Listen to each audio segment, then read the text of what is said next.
צדקה וחסד והושיענו.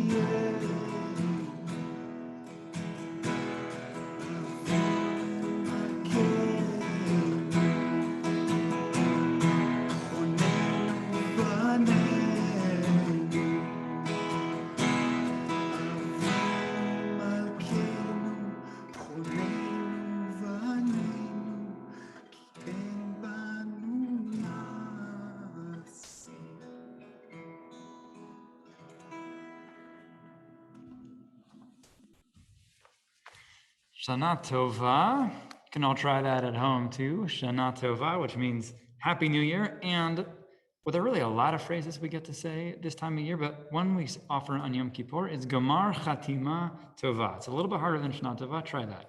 Gamar Chatima Tova, which means may you be sealed for a good year this year. I'm Rabbi Avi Fine, and I know you had the pleasure of getting to be with Eran on Rosh Hashanah. And we're here to help us all bring in this day and celebrate the day of Yom Kippur. Sometimes we translate Yom Kippur as the Day of Atonement. Now, atonement is a pretty big word, but atonement means the process of being forgiven and asking for forgiveness. On Yom Kippur, we think back on this whole past year and who we were in this year and how we acted. I think we all know that part of being a person, part of being human means we make mistakes, and that's okay. But on Yom Kippur, we think back to the mistakes that we made this past year. And what's important when you make a mistake is to apologize for whoever you hurt by making that mistake. So who do you think you should apologize to?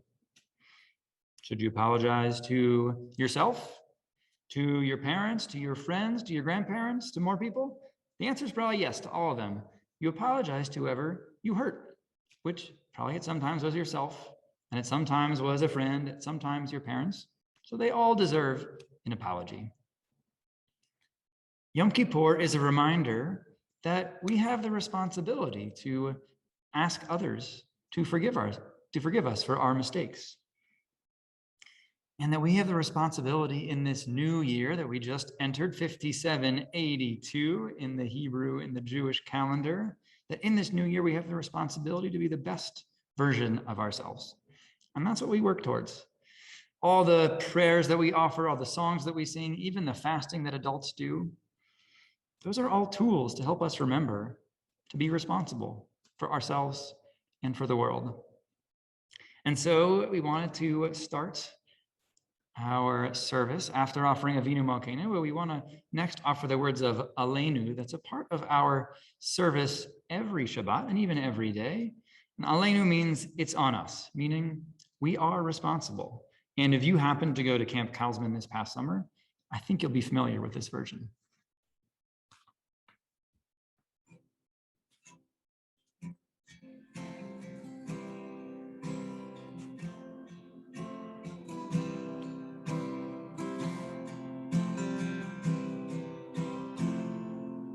It's up to us to call ourselves to task, to sing what's good and true, to bring about redemption. It's what we were free to do. For what's the point of being here if we're not moved to change our ways? Aleinu leshabeach.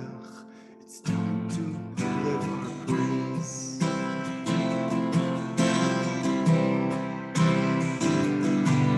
We are carrying the stories of the ones who came before. What stories will be told of us when we are here no more? We commit ourselves to action. It brings meaning to our days. Aleinu leshabeach. It's time to live our praise.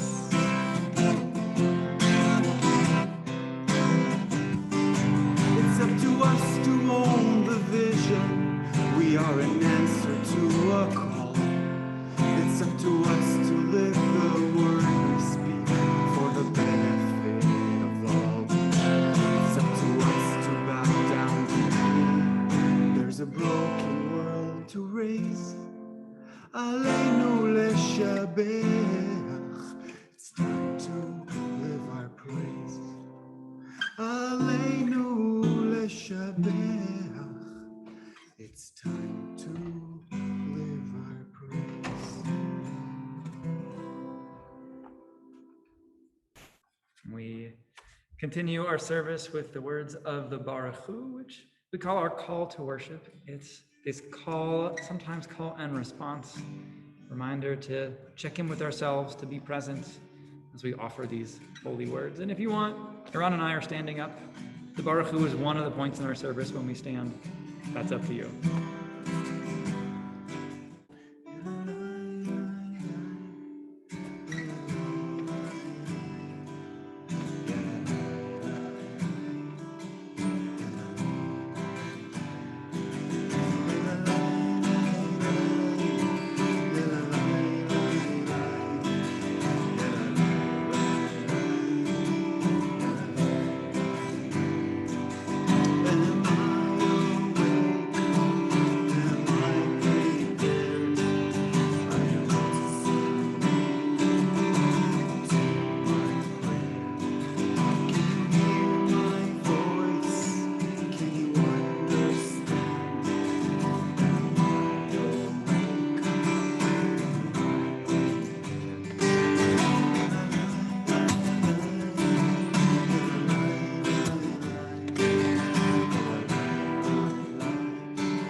All right, and before we dive into the Shema, I'm going to show you guys a quick breathing exercise. So breathing is always something that you can experiment on your own, and naturally we're all doing it ourselves all the time, but there's a difference between unconscious breathing and conscious breathing. So now we're going to do some conscious breathing, and we're going to add a little quick visual to it. So I want you to put your hands out like this, shake them out. Good. Shake out your feet a little bit. Get some blood flowing. Awesome. All right. And I want you to think of something that you want more of in your life. Take a second. Okay. I want you to think of something that you want less of in your life. And we're going to incorporate that with our breathing. So we're going to inhale through our nose and exhale through our mouth. And we're going to start by rolling our hands in and breathing in through our nose. So let's try it together. And when we exhale, we roll out. So great. We're going to do that 3 times. And when we roll in and we breathe in, I want you to think of that thing that you want more of in your life. You're going to bring in more of that. When you exhale, you're going to think of that thing that you want less of in your life. And we're going to get rid of that, right? We're going to flashlich it out there. We're going to get rid of it. All right, so I'm going to do that 3 times. All right. Through your nose, inhale.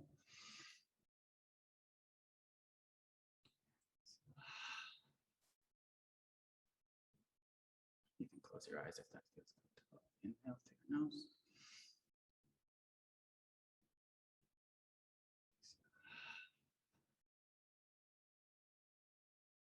Time.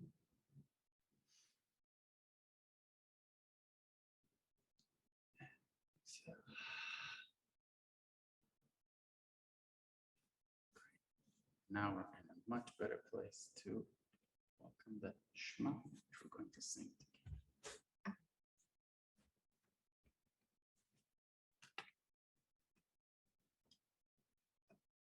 You can keep your eyes closed if you prefer.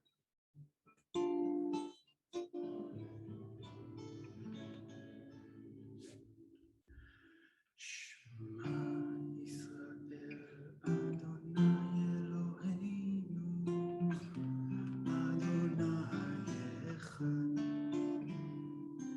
Shema Yisrael Adonai Eloheinu Adonai Echad.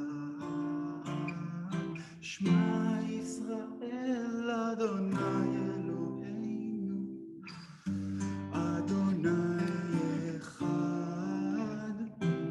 Shema Yisrael Adonai Eloheinu Adonai Echad. Baruch Shem Kevod Malchuto Leolam Vaed. Baruch Shem Kevod Malchuto Leolam Vaed. Shema Yisrael Adonai Eloheinu Adonai Echad. Shema Yisrael Adonai Eloheinu Adonai Echad.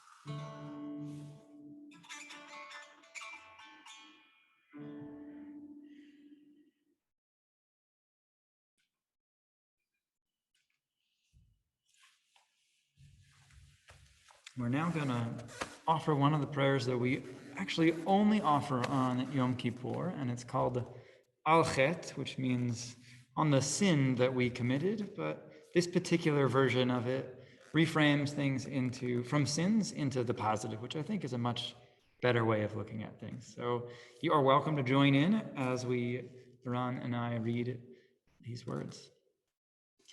And if you want, one of the traditions is to beat your chest for everyone, or to pull everyone out, or even Chava Morel taught me to sort of comfort yourself a little bit for each one. So whatever feels good for you right now. Holy One, we are not so arrogant as to pretend we are perfect. Yet we have tried to live our best. We have tried to change. We acknowledge then the times we have sought to live with ethics, faith, and love. The times we let new people into our lives, the times we forgave, the times we spoke honestly when lying would have made us look better, the times we shared what we had with those who needed it, the times we forgave without having to be asked, the times we did what was right instead of what was easy, the times we refused to gossip, the times we listened without judging, the times we cared for God's creation, the times we let others take credit, the times we let go of our anger, the times we did not give up, the times we opened doors instead of closing them, the times we did not separate ourselves from the community, the times we did not hide from ourselves, the times we spoke with words of kindness, the times we spoke with words of justice, the times we brought peace to our home, the times we apologized and meant it, the times we lived for something larger than ourselves.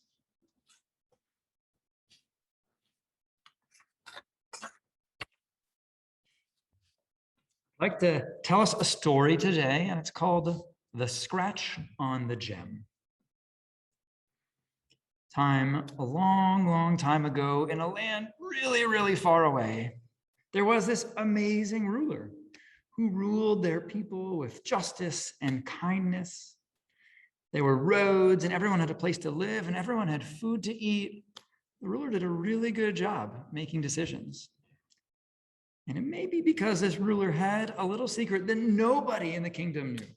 Not their court jester, not the people attending them, not even the partner of that person, not even their children. They had this little secret. And it's because being in charge is really hard work. There are a lot of decisions to make. A lot of people are counting on them. And it can be hard to make those decisions. It can be really challenging. And the leader wasn't sure if they were always right. So when the ruler had a decision that was really, really hard and they didn't know what the right thing to do was, they would go to their private room. They had a lot of rooms in this palace. And in that room, they'd go to the dresser. And the dresser in the bottom of the drawer, they would pull out that drawer.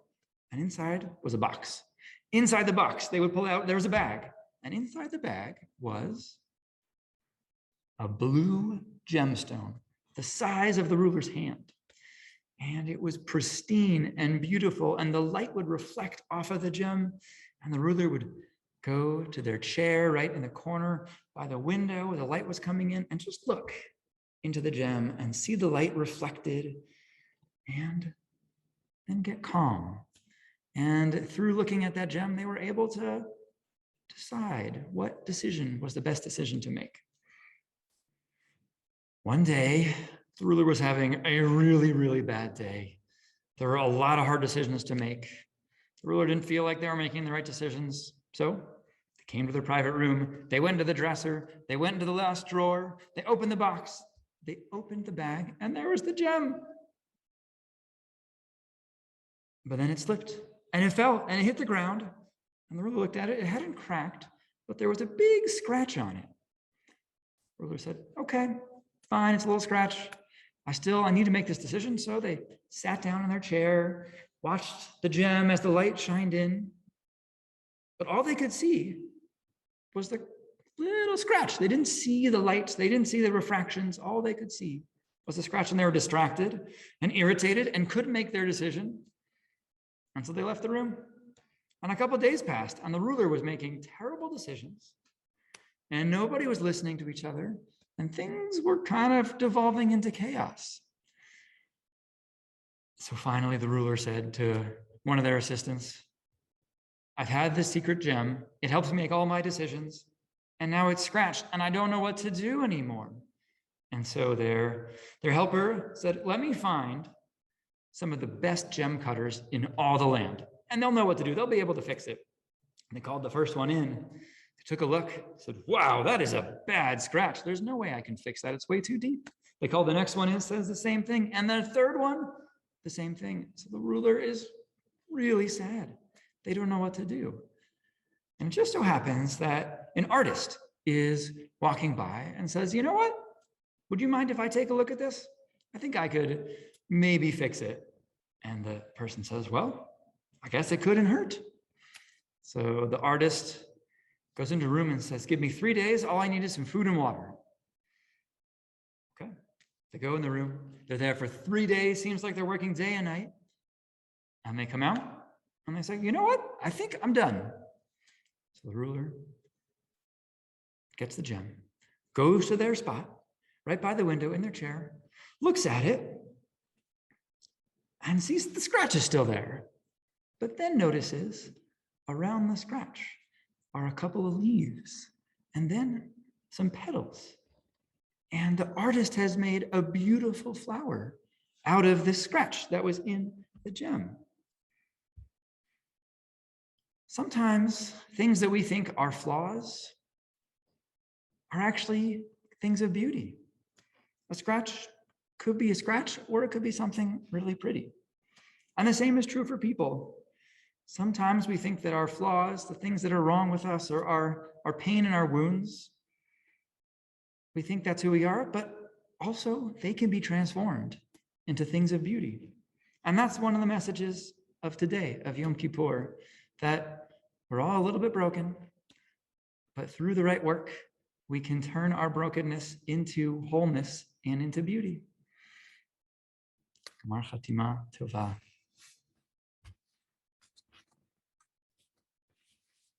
And we'll offer the words of Osei Shalom, a little prayer for peace for us.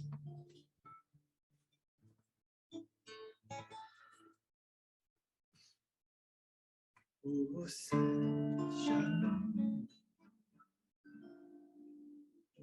Yaseh Shalom Aleinu,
Shalom, Shalom Aleinu ve'al kol Yisrael.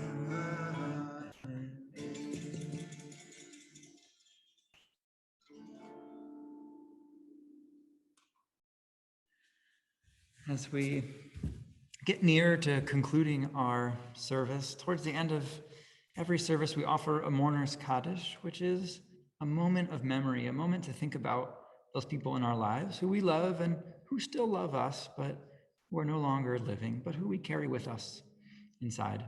So if there's someone that you are thinking of, I invite you to hold them close to you, hold them in your heart, share their name with whoever you are with right now. You can bring some blessing by thinking of their memory, and feel free to join with me in the words of the Mourner's Kaddish.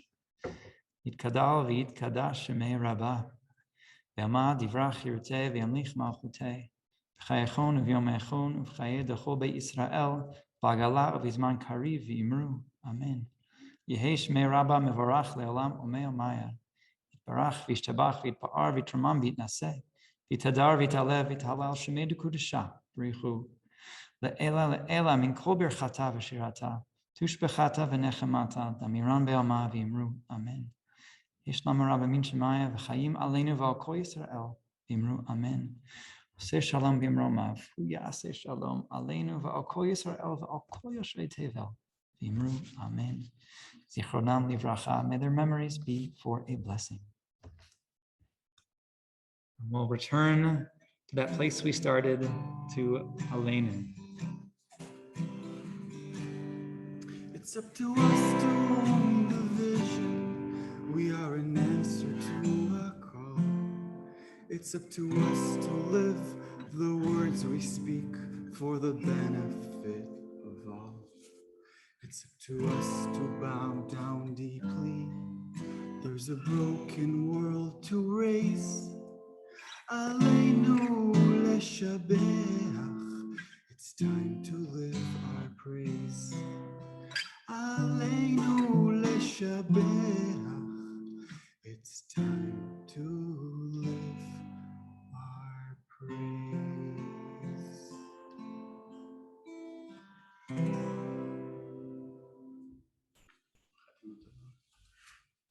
Chatima tova.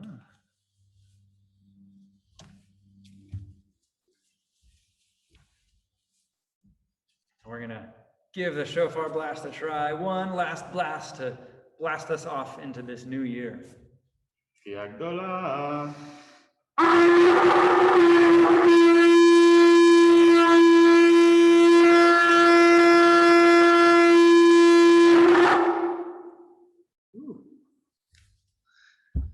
Gmar Chatima Tova to all of you. Toda Rabbi to you, Eran. May it be a year of sweetness and a year of goodness and a year of working to improve ourselves and improve the world. Shana Tova.